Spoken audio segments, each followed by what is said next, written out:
वंदे मातरम को लेकर विपक्ष द्वारा विवाद पर मंत्री विश्वास सारंग की प्रतिक्रिया। कहा कि हिंदुस्तान में रहना है तो वंदे मातरम गाना होगा। वंदे मातरम राष्ट्र के सम्मान का सूचक है। वंदे मातरम को आत्मसात करते हुए अनेक क्रांतिकारियों ने देश की आज़ादी के लिए अपना सर्वस्व न्यौछावर कर दिया। वंदे मातरम आज़ादी और आज़ादी की लड़ाई के संघर्ष का प्रतीक है। जो लोग कहते हैं कि वंदे मातरम नहीं गाएंगे वो गद्दारों की श्रेणी में है। हिंदुस्तान में रहकर अगर वंदे मातरम गाने में परहेज है तो पाकिस्तान चले जाओ। फिरका पस्ती की बातें करना, धार्मिक उन्माद फैलाना, तुष्टीकरण की राजनीति कर चुनाव लड़ने अब देश में नहीं चलेगा। जो वंदे मातरम नहीं गाता वो गद्दार है। ये धर्म विशेष का मामला नहीं। अब्दुल कलाम और अशफाक उल्लाह ने भी वंदे मातरम गाया।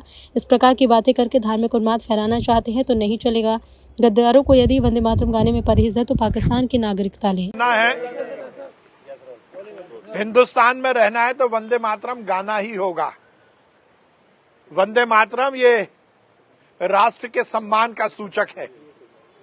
वंदे मातरम ये वो राष्ट्रीय सम्मान है जिसको गाते हुए, गुनगुनाते हुए, आत्मसात करते हुए हमारे करोड़ों करोड़ों क्रांतिकारियों ने इस देश की आजादी के लिए अपना सर्वस्व न्यौछावर किया। ये वंदे मातरम आजादी का प्रतीक है, आजादी की लड़ाई के संघर्ष का प्रतीक है। जो लोग ये कहते हैं कि वंदे मातरम नहीं गाएंगे वो गद्दारों की श्रेणी में है। और यदि हिंदुस्तान में रहकर वंदे मातरम गाने में परहेज है तो पाकिस्तान चले जाओ।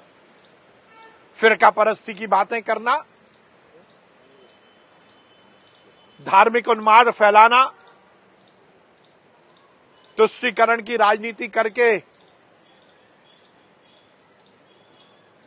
चुनाव लड़ना और जीतने की कोशिश करना, यह अब इस देश में नहीं चलेगा।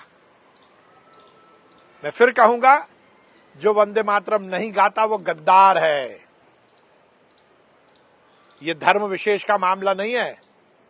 अब्दुल कलाम साहब ने भी वंदे मातरम गाया, अशफाक उल्लाह जी ने भी वंदे मातरम गाया। और ये अब इस तरह की बातें करके यदि धार्मिक उन्माद फैलाना चाहते हैं तो ये नहीं चलेगा। और यदि गद्दारों को यदि वंदे मातरम गाने में परहेज है तो वो जाए और पाकिस्तान की नागरिकता ले ले। हिंदुस्तान में रहना है तो वंदे मातरम गाना ही होगा।